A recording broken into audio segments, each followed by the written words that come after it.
Masih bersama kami di Talk to iNews, Pak Benny Mamoto, pengalaman Anda mengunjungi lapas. Seperti apa kelihayan para napi dan juga oknum petugas agar mereka bisa tetap leluasa berkomunikasi? Ya, jadi dalam beberapa lapas mereka menginformasikan bahwa sudah dipasang jammer.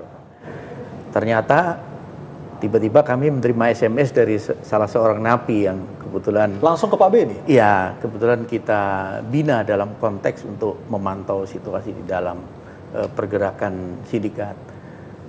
Saya tanya, kenapa kamu bisa SMS ke saya? Kan sudah dipasang jammer. Iya. Dia baru bercerita bahwa ketika petugas memasang jammer, seorang bandar itu mendekati petugas itu menanyakan merek, tipe, hanya untuk bisa ngejam apa saja dan apa yang tidak bisa di-jam. Artinya lebih lihai napi narkoba atau kan napi terorisme, Pak Benny? Sesungguhnya. Napi narkoba dulu karena mereka punya uang banyak. Yeah.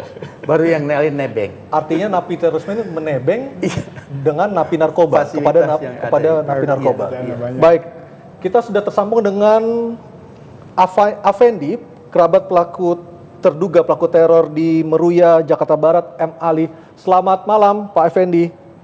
Selamat malam, Pak Aryo Ardi. Ya, Pak Effendi, kami ingin mengupdate dari keluarga Bapak. Sejauh ini pemeriksaan polisi seperti apa, Pak Effendi? Coba diulangi lagi pertanyaan, Pak. Ya, hingga hari ini, hingga malam ini, pemeriksaan polisi seperti apa, Pak?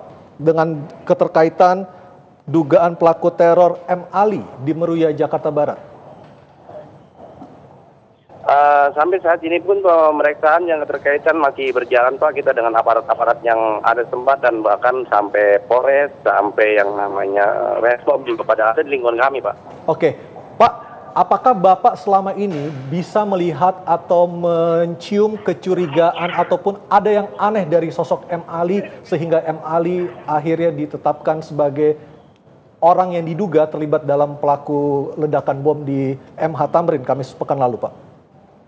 Dari mulai awal sampai akhir untuk kami selaku keluarganya, Pak, tidak pernah melihat hal-hal yang berlaku aneh, Pak, sampai saat ini. Bagaimana dengan profesi maupun lingkungan kerja yang bersangkutan, Pak, sebagai sopir angkutan kota? Adakah kemungkinan masuknya paham terorisme dari lingkungan kerja beliau, Pak? Bagi kami sendiri tidak pernah merespon hal-hal yang sedemikian, Pak, karena memang kami juga dengan kegiatan yang berbeda. Ya, namun kalau kemungkinan itu bisa saja terjadi, Pak. Baik, sepengetahuan Bapak, kapan terakhir Bapak bertemu dengan M. Ali sebelum ledakan bom di Tamrin Kamis pekan lalu, Pak? 10 hari sebelum kejadian bom Tamrin terjadi, Pak, kami memang bertemu, cuma bersapa, Pak, tidak bertanya terlalu banyak. Apakah selama ini hubungan Bapak cukup dekat dengan M. Ali, Pak? Masalah hubungan kekeluargaan kami semua sebenarnya dekat, namun kalau kegiatan kami tidak pernah harus terlalu jauh untuk menanyakan kegiatannya, Pak. Atau mungkin pernah bertukar cerita ketika bertemu, ada pertemuan keluarga atau lain sebagainya, Pak?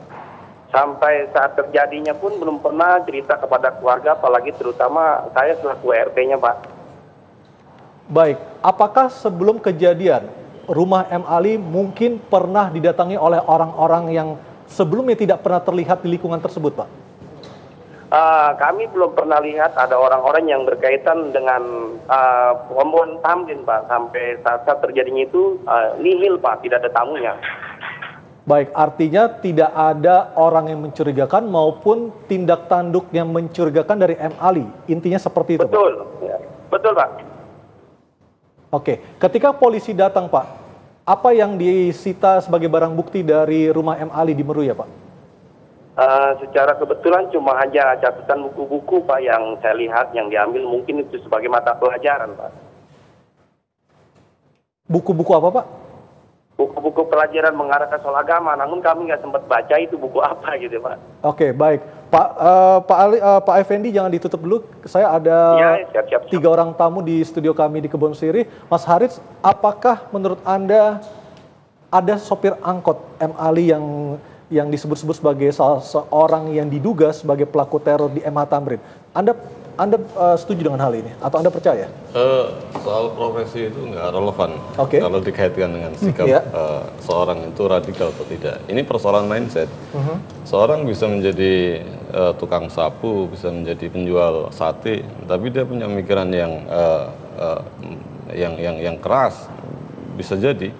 Dan kemudian dia punya militansi yang kuat Oke. jadi untuk melakukan lebih Baik, dari itu. Pak Effendi, apakah selama ini Bapak mengenal sosok M. Ali sebagai orang yang punya militansi kuat maupun sosok pemikiran yang kuat untuk mencapai sesuatu? Adakah kecenderungan ke arah sana, Pak?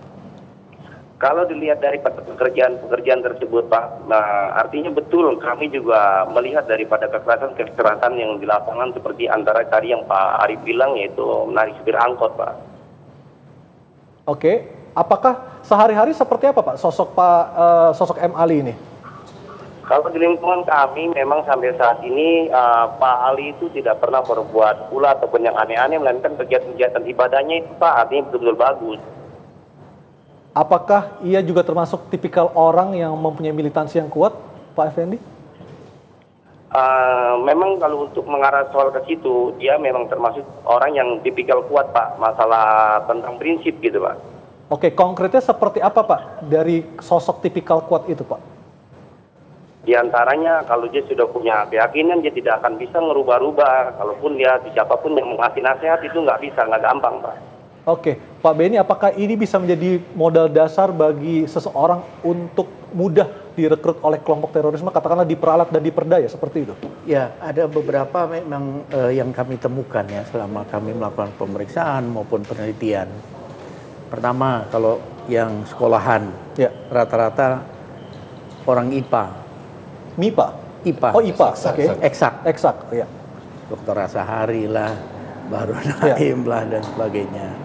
Kemudian kedua, mereka-mereka yang latar belakang hidupnya waktu itu tidak bagus, ingin tobat, ingin belajar agama secara serius, ini menjadi sasaran rekrutmen. Ini berdasarkan juga, kalau kita tanya Nasir Abbas, Pak Nasir, kalau rekrut orang gimana? Yang dicari adalah orang yang mau serius, yang setengah-setengah nggak akan digubris. Apa alasannya Pak Beni? Nah, orang yang serius belajar akan mudah nanti diberikan pemahaman-pemahaman, kemudian nanti diberikan seperti kacamata kuda. Ini saja, dia akan terima apa adanya. Nah, Artinya bukan tipikal orang yang kritis yang bisa mudah diperdaya seperti itu. makanya jarang kan orang dari jurusan yang non eksak yang mudah, karena argumentasinya banyak. Orang Ya. hukum lah, orang-orang ilmu sosial politik itu susah. Karena apa? Mereka akan berargumentasi, akan punya alasan atau akan punya bantahan. Sementara orang-orang yang dari eksak ini akan terima apa adanya. Dari pengalaman Anda sebagai penyidik Pak, apa sebenarnya iming-iming yang dikatakan perekrut untuk perekrut calon korban ya Pak, calon pengantin ya, pengebom ya? Saya begitu lama ya waktu itu bergaul dengan Idris Gembrot, perekrut bom Balai 1. Dia selalu mengatakan ini, Pak Beni kasih 15 orang, 2 minggu mereka jadi pelaku bom bunuh diri 2 semua. minggu? Iya. Saya tanya caranya gimana? Mereka harus dikarantina, tidak boleh baca koran, lihat TV, tidak boleh cari second opinion, baru nanti masing-masing didekati. Kalau mereka yang miskin, dia akan katakan, semua orang alamat terakhir yang dicari adalah surga. Yang kaya maupun yang miskin. Kamu miskin menderita, sampai kapan mau menderita? Ini ada jalan ke surga paling cepat, yaitu langsung dikasih jalannya, ini mati syahid. Nanti kamu akan dapat ini dan sebagainya, bidadari ini segala macam. Jadi buat mereka yang sedang menderita, ada iming-iming seperti itu, akan cepat dia beralih. Baik. Karena tidak ada second opinion. Ya. Mereka sudah di sudah Di di brainwash, karantina, dicuci otaknya, di ya? brainwash selama 2 minggu, dan sampai pelaksanaan eksekusi tidak sempat dia bertanya ke orang lain. Sebagai contoh di Jawa Timur sebelum penangkapan Dr. Asahari, ada yang keluar minta second opinion ke ustadznya, langsung dikeluarin, langsung nggak dipakai lagi. Nah, mungkin saya menambahkan, jadi katakanlah itu adalah tafsiran yang menyimpang terhadap teks-teks normatif, tapi yang perlu diingat ada keadaan variabel-variabel lain itu menjadi menambah energi mereka untuk semakin mengeras. Contoh misalkan dia ditunjukkan tentang persoalan kezaliman, jadi ketidakadilan. Jadi ini dimensinya tidak hanya persoalan kerasnya teologi, tapi ada persoalan ekonomi, persoalan politik, persoalan bahkan dalam konteks politik global kita bicara juga ada global justice. Contoh apa yang terjadi di Afghanistan, resonansinya ke sini. Ya, meskipun apa yang terjadi di Suriah, akhirnya resonansinya ke sini. Meskipun itu adalah masalah Timur Tengah, masalah di Asia Tengah, tapi resonansinya sampai di Indonesia. Baik. Pak Effendi, sebagai Ketua RT, apa yang Bapak lakukan saat ini agar warga Bapak tidak terpengaruh lagi dengan paham-paham radikal, Pak? Saya berusaha untuk menerapkan pemeriksaan yang ada di lingkungan, Pak. Terus juga kita dibantu dengan aparat-aparat dari mulai Polda dan Resmob juga pada turun semua sampai saat ini, Pak. Terus kedua, masalah mengatasi antisipasi masalah tentang masyarakat supaya jangan sampai mengarah soal itu, yaitu pendalaman soal keimanan, keyakinan tentang arti kata syahid gitu, Baik, Pak. itu harapan kita semua, Pak. Supaya tidak ada lagi paham radikalisme yang meracuni masyarakat Indonesia. Pak Effendi, terima kasih atas waktunya berbincang bersama kami di Talk to iNews malam ini. Selamat malam, Pak. Selamat malam, Pak. Dan pemirsa, Talk to iNews masih akan kembali usai pariwara.